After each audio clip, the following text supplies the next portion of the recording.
Welcome to my channel future bright English learning. দেখো, আগের তিনটে ক্লাসে আমরা খুব সুন্দরভাবে শিখে নিয়েছি পার্টিসিপল, জিরান্ড এবং ভার্বেল নাউন। তো আমরা সেপারেটলি ক্লাস করেছিলাম এবং খুব সুন্দরভাবে বুঝেছিলাম। আজকে একসঙ্গে এই তিনটের মধ্যে আমি পার্থক্য তোমাদেরকে বুঝিয়ে দেব। একসঙ্গে ক্লাসেই বুঝবো জিরান্ড, পার্টিসিপল এবং ভার্বেল নাউন, এদের মধ্যে সাদৃশ্য কি রয়েছে এবং পার্থক্যই কি রয়েছে। তো চলো দেখতে থাকি এই তিনটের মধ্যে পার্থক্য। দেখো, আমি কতগুলো সেন্টেন্স লিখেছি, এই সেন্টেন্সগুলোর মধ্যে আমি দেখাবো কোনটা পার্টিসিপল, কোনটা জেরান্ট এবং কোনটা ভার্বেল নাউন। দেখো, তোমরা যারা ক্লাস করেছো তারা নিশ্চয়ই জানো পার্টিসিপল আমি বলেছিলাম কি, পার্টিসিপল গুলো আমরা ভার্ব হিসেবে ইউজ করতে পারি এবং অ্যাডজেক্টিভ হিসেবে ইউজ করতে পারি পার্টিসিপল গুলো। এবং জেরান্ড কি, জেরান্ড আমরা ভার্ব এবং নাউন, যদিও ভার্ব থেকে তৈরি হয়, মূলত নাউন হিসেবে কাজ করায় এবং দুটোরই ফোর্স থাকে, তবে নাউন হিসেবে কাজ করে। এটা ছিল জেরান্ড। ভার্বেল নাউন তো আমি বলেইছিলাম, এখানেও কি করে না, নাউন হিসেবে কাজ করে। এটা কিন্তু ভার্বেল নাউন কোনো মতেই অন্য কোনো ফোর্স থাকে না, শুধুমাত্র নাউন হিসেবেই কাজ করে। এগুলো হচ্ছে পার্থক্য। সাদৃশ্য কি, সবগুলোই ভার্বের সঙ্গে আইএনজি যুক্ত করে গঠন করা হয়। পার্টিসিপল, আমি পাস্ট পার্টিসিপলের কথা বাদ দিচ্ছি, প্রেজেন্ট পার্টিসিপলের কথা বলছি। পাস্ট পার্টিসিপল অন্যভাবে তৈরি হয়, তোমরা জানো, ভার্বের থার্ড ফর্ম করেই আমরা পাস্ট পার্টিসিপল তৈরি করি।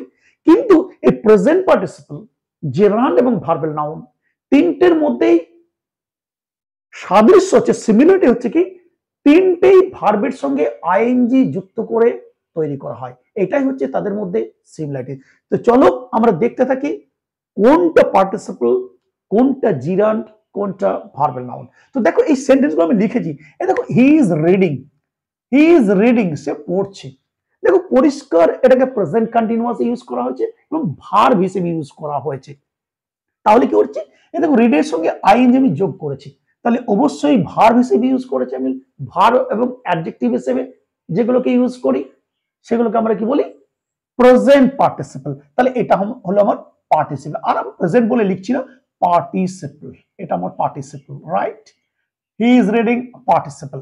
আবার দেখো, সেম লিখেছি, হি ওয়াজ রিডিং, এটা ছিল প্রেজেন্ট কন্টিনিউয়াস, এখানে পাস্ট কন্টিনিউয়াস, পাস্ট কন্টিনিউয়াস। কিন্তু কি করেছি, এই রিডের সঙ্গে আইএনজি যোগ করেছি এবং ভার্বের ফোর্স রয়েছে, ভার্ব হিসেবে কাজ করেছে, তাহলে এটাও হলো আমার পার্টিসিপল।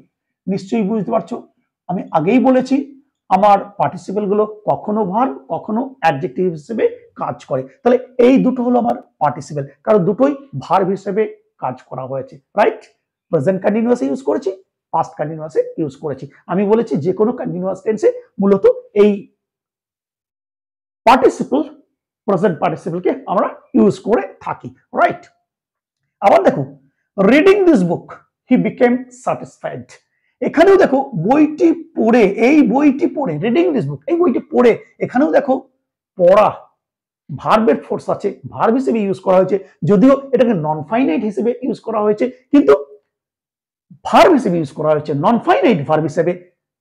তবুও এটাও হচ্ছে আমার পার্টিসিপল, কারণ এখানে ভার্বের ফোর্স রয়েছে, রিডের সঙ্গে আইএনজি যোগ করেছে, সুতরাং এটাও আমার পার্টিসিপল, রাইট। এটা হচ্ছে আমার পার্টিসিপল। মনে রাখবে, যেহেতু এখানে ভার্ব ফোর্স রয়েছে। Reading this book he became satisfied, এই বইটি পড়ে সে স্যাটিসফাইড হলো। তাহলে এই যে পড়ে, এখানেও তাহলে কি হচ্ছে, আমার এটা হচ্ছে পার্টিসিপল। এখানে আমরা ফাইনাইট ভার্ব হিসেবে ইউজ করেছিলাম এই রিডিংটাকে, আর এখানে কি করেছি, নন ফাইনাইট ভার্ব হিসেবে ইউজ করেছি, কিন্তু ভার্ব হিসেবে ইউজ করেছি, তার জন্য এটা হচ্ছে আমার পার্টিসিপল, রাইট। তাহলে ভার্ব হিসেবে বুঝলাম। অ্যাডজেক্টিভ হিসেবে আমি এখানে দেখাইনি অ্যাডজেক্টিভ, তোমরা জানো যে পার্টিসিপল গুলো, প্রেজেন্ট পার্টিসিপল গুলো অ্যাডজেক্টিভ অর্থাৎ পার্টিসিপল অ্যাডজেক্টিভ হিসেবে কাজ করে, তাদেরকেও আমরা কি বলে থাকি, পার্টিসিপল অ্যাডজেক্টিভ। যেমন ধরো, রানিং বাস, স্লিপিং বেবি, এইগুলো হচ্ছে সবই, এই যে রানিং বাসটা রানিং অবস্থায় রয়েছে, তাহলে এইগুলো হচ্ছে কি, রানিং হলো আমার প্রেজেন্ট পার্টিসিপল। স্লিপিং বেবি আমি আগের ক্লাসে দেখিয়েছিলাম, স্লিপিং বেবি, স্লিপিং হলো আমার কি, পার্টিসিপল। এখানে পার্টিসিপল অ্যাডজেক্টিভ হিসেবে কাজ করেছে, কিন্তু এগুলো পার্টিসিপল, স্লিপিং বেবি এবং রানিং বাস, সেগুলো হচ্ছে পার্টিসিপল অ্যাডজেক্টিভ হিসেবে কাজ করা হয়েছে, রাইট। এবার দেখো, আই ফাউন্ড হিম রিডিং, আমি তাকে পড়তে দেখলাম। এই দেখো পড়তে দেখলাম, এখানেও দেখো পড়তে দেখলাম, এখানেও কি আছে আমার ভার্বের ফোর্স পড়া এবং কিছুটা অ্যাডজেক্টিভের মতো বলতে পারো। আই ফাউন্ড রিডিং, কি অবস্থায় দেখলাম, অর্থাৎ এখানে ভার্ব ফোর্স, আমি তাকে পড়তে দেখলাম, পড়া, তাহলে রিডিং অবস্থায় এখানেও দেখো রিডিং এর সঙ্গে আইএনজি যোগ করেছি এবং পড়তে ভার্ব ফোর্স আছে, তার জন্য এই রিডিংও হচ্ছে পার্টিসিপল। খুব ভালো করে বুঝে নাও, পার্টিসিপল। গুড, এটা আমার participle. I found him reading, participle. Good, আমি তাকে পড়তে দেখলাম, ভার্বের ফোর্স কিন্তু রয়েছে, ভার্ব হিসেবেই বলতে পারো ইউজ করা হয়েছে। কিন্তু এখানে এবার দেখো reading is a good habit, reading, রিডের সঙ্গে আইএনজি যোগ করে এটাকে কি করা হয়েছে, নাউন করে দেওয়া হয়েছে। আমি সবগুলোই বলেছি ভার্বের সঙ্গে আইএনজি যোগ করে করা হয়, এটাকেও ভার্বের সঙ্গে আইএনজি যোগ করে করা হয়েছে, ভার্ব থেকেই তৈরি, কিন্তু এটা নাউন হিসেবে আচরণ করেছে, নাউন হিসেবে ব্যবহার করা হয়েছে, তার জন্য এটা হলো কি reading is a good habit. এই রিডিংটাকে বোঝানো হয়েছে, এটাকে নাউন হিসেবে ব্যবহার করা হয়েছে, সেই জন্য এই রিডিং হলো আমার জিরান্ড। Reading is a good habit, এই জিরান্ডকে আমি কি করেছি, সাবজেক্ট হিসেবে ব্যবহার করেছি। Reading is a good habit, reading হলো একটা ভালো অভ্যাস, পড়াটা, তাহলে এটাকে নাউন হিসেবে ব্যবহার করলাম। এবং এখানে কিন্তু কি আমার দেখো কোনো অ্যাডজেক্টিভ ফোর্স বা অন্য কিছু নেই, শুধু কি আছে, ভার্ব থেকে তৈরি হয়েছে, কিছুটা ভার্বের ফোর্স, তো বেশিরভাগই বলতে পারো নাউন ফোর্স এবং নাউন হিসেবে ব্যবহার করা আছে, সেই জন্য এটা হচ্ছে আমার জিরান্ড। Reading is a good habit, তাহলে রিডিং হলো জিরান্ড সাবজেক্ট হিসেবে। এবার দেখো আমি অবজেক্ট হিসেবে ইউজ করেছি, আই লাভ রিডিং, একই জিনিস, রিডের সঙ্গে আইএনজি কি করেছি, নাউন হিসেবে ইউজ করেছি, অবজেক্ট হিসেবে, তাহলে এই রিডিংটাও কি হলো, জিরান্ড। বুঝতে পারছো? সুতরাং এখানেও কি আছে, এখানেও নাউন হিসেবে ইউজ করে করা হয়েছে, যদিও ভার্বের সঙ্গে আইএনজি যোগ করে করা হয়েছে, কিন্তু নাউন ফোর্স আছে এবং নাউন হিসেবেই ব্যবহৃত হয়েছে, সেই জন্য এটারও নাম হচ্ছে জিরান্ড। তাহলে reading is a good habit, reading আমার জিরান্ড। আই লাভ রিডিং, এখানেও রিডিং হচ্ছে জিরান্ড। ভার্বের নাউন তোমাদের নিশ্চয়ই মনে আছে যে ওই জিরান্ডের আগে, মূলত জিরান্ডের আগে দি এবং পরে অব বসিয়ে যখন এই নাউনটিকে নির্দিষ্টকরণ করে দেওয়া হয়, একটা নির্দিষ্ট কিছুকে বোঝায়, তখন তাদেরকে বলা হয় ভার্বাল নাউন। ভার্বাল নাউনে কি, ভার্বাল নাউনে কোনো কিছু ফোর্স থাকে না, একেবারেই নাউনের ফোর্স থাকে এবং শুধুমাত্র নাউন হিসেবেই এটাকে ব্যবহার করা হয়, নাউনের মতোই আচরণ করে কে, ভার্বাল নাউন, অন্য কোনো পার্টস অফ স্পিচের ফোর্স থাকে না, তার জন্য এটাকে বলা হয় সিঙ্গেল পার্ট অফ স্পিচ। দেখো I love the reading of English, এ দেখো আমি কোনটা পছন্দ করি, এখানে এ দেখো রিডিং জিরান্ড, তার সঙ্গে আমি কি করেছি, দা বসিয়ে দিয়েছি এবং অফ বসিয়ে দিয়েছি, আগে দি পরে অফ, এবং এই ইংলিশ রিডিংটার কথা বলেছি, I love the reading of English, আমি ইংলিশ রিডিংটাকে ভালোবাসি, অর্থাৎ সম্পূর্ণ এই রিডিংটা আমার নাউন হিসেবে ব্যবহার করা হয়েছে, এখানে কিন্তু কোনো ভার্ব ফোর্স নেই, তাই এটার নাম হচ্ছে ভার্বাল নাউন।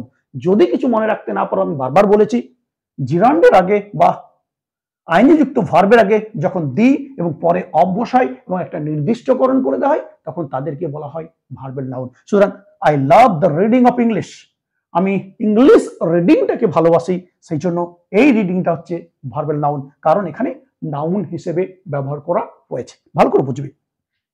আবার লিখেছি সেম জিনিস, দ্য রিডিং অফ ইংলিশ, এ দেখো গিভস আস প্লেজার, ইংলিশ পাঠ, ইংলিশ পড়া আমাদেরকে আনন্দ দেয়, অর্থাৎ কোনটার কথা বলেছে, এই ইংলিশ রিডিংটার কথা বলেছে, এটাও নাউন, সম্পূর্ণ নাউন হিসেবে ব্যবহার করা হয়েছে, সেই জন্য এটাও হচ্ছে আমার কি ভার্বাল নাউন। তাহলে এই reading, I love the reading of English, এখানেও দেখো দ্য রিডিং অফ ইংলিশ, এখানেও রিডিং এর আগে দি বসিয়েছি এবং তারপরে অব বসিয়েছি এবং এটাকে নির্দিষ্টকরণ করে দেওয়া হয়েছে, সেই জন্য এই রিডিং দুটো হচ্ছে কি ভার্বাল নাউন, এটাও ভার্বাল নাউন, আর এই যে রিডিং, এই দুটোই হচ্ছে আমার ভার্বাল নাউন।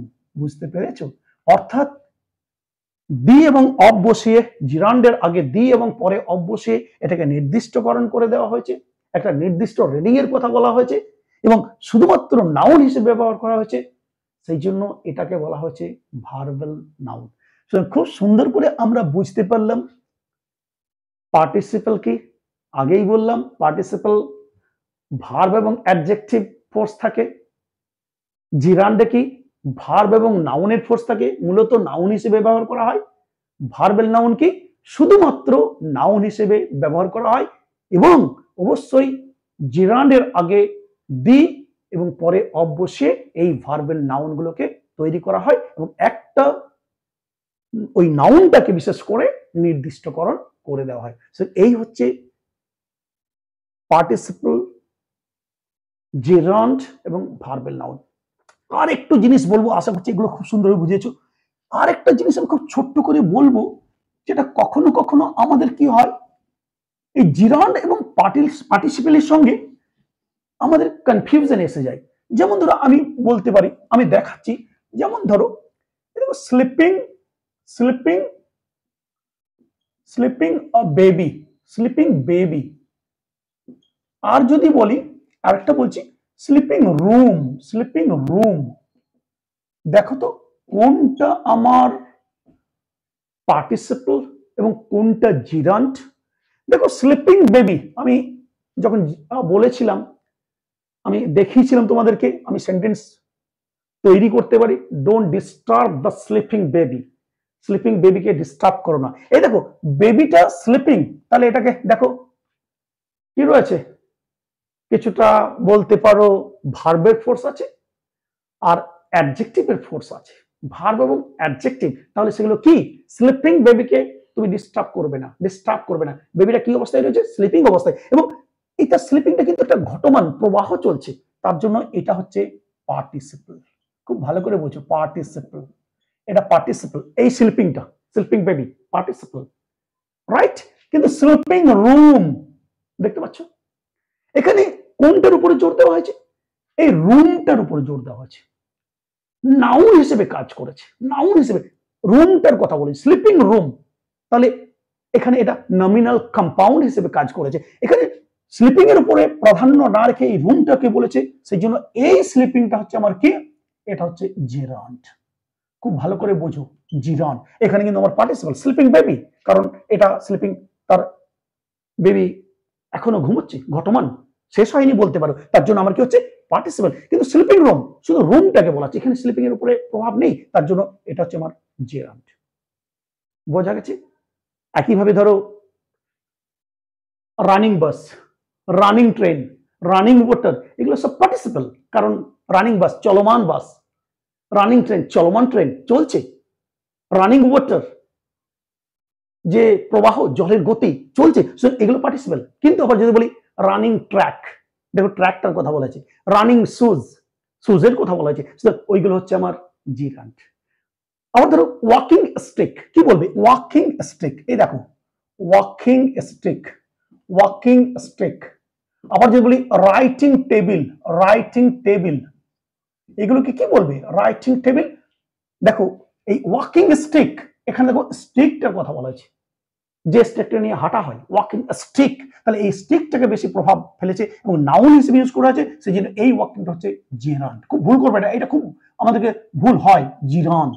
এই ওয়াকিং হচ্ছে জিরান্ট, আর রাইটিং টেবিল, টেবিলের কথা বলা হয়েছে, সেই জন্য এটাও হচ্ছে আমার জিরান্ট। কিছু কিছু ক্ষেত্রে আমাদের ভুল হয়ে যেতে পারে এই জিরান্ট এবং পার্টিসিপেলের মধ্যে। মনে রাখবে জিরান্ট হচ্ছে নাউনটাকে বোঝাবে, আর পার্টিসিপল কি, প্রেজেন্ট পার্টিসিপলের কথা বলছি, আমি বারবারই বলে দিয়েছি। এই আইনে যুক্ত যে পার্টিসিপল গুলো রয়েছে, প্রেজেন্ট পার্টিসিপল, সেখানে কি একটা চলমান গতি থাকবে। এই যে স্লিপিং বেবি, রানিং বাস, এগুলো চলমান, রানিং বাস। সো এইগুলো হচ্ছে আমার পার্টিসিপল, পার্টিসিপল কারণ চলমান এবং ভার্ব এবং অ্যাডজেক্টিভের ফোর্স রয়েছে, সেই জন্য এটা পার্টিসিপল। কিন্তু এইগুলো যে স্লিপিং রুম বলো, রাইট ওয়াকিং স্টিক বলো, রাইটিং টেবিল বলো, এগুলো শুধুমাত্র নাউন ফোর্স হিসেবে কাজ করেছে। এই দিকের যে ভার্বগুলো রয়েছে, ভার্ব আইনযুক্ত ভার্ব, সেগুলোর প্রভাব কিন্তু নেই। মূলত এইগুলোকে বলা হয়েছে এবং এগুলোকে নমিনাল কম্পাউন্ড হিসেবে ব্যবহার করা হয়েছে। যদিও নমিনাল কম্পাউন্ড তোমরা বোঝো না, বোঝোনি, ক্লাস করিনি, আমরা করব। তুমি মনে রাখবে যেগুলো নমিনাল কম্পাউন্ড এবং নাউন হিসেবে ব্যবহার করা হয়েছে তাদেরকে বলা হচ্ছে জেরান্ট, আর যেগুলো ভার্ব এবং অ্যাডজেক্টিভের মতো আচরণ করছে সেগুলো হচ্ছে পার্টিসিপল। আশা করছি সবাই বুঝতে পেরেছো। আমরা খুব সুন্দরভাবে তাহলে বুঝে গেলাম পার্টিসিপল, জিরান্ট এবং ভার্বেল নাউন। আর আশা করছি তোমাদের এই ব্যাপারে আর কোনো কনফিউশন থাকবে না। যদি কোনো অসুবিধা হয়ে থাকে অবশ্যই তোমরা কমেন্ট বক্সে কমেন্ট করো। ভালো থেকো, আর যদি ভিডিও ভালো লাগে, তোমাদের উপকার হয় মনে করছো, তাহলে অবশ্যই চ্যানেলটিকে সাবস্ক্রাইব করে পাশে থাকবে। আজকে এই পর্যন্তই, আবার দেখা হবে পরের ভিডিওতে। Till then, good bye from everybody, thank you. Very much.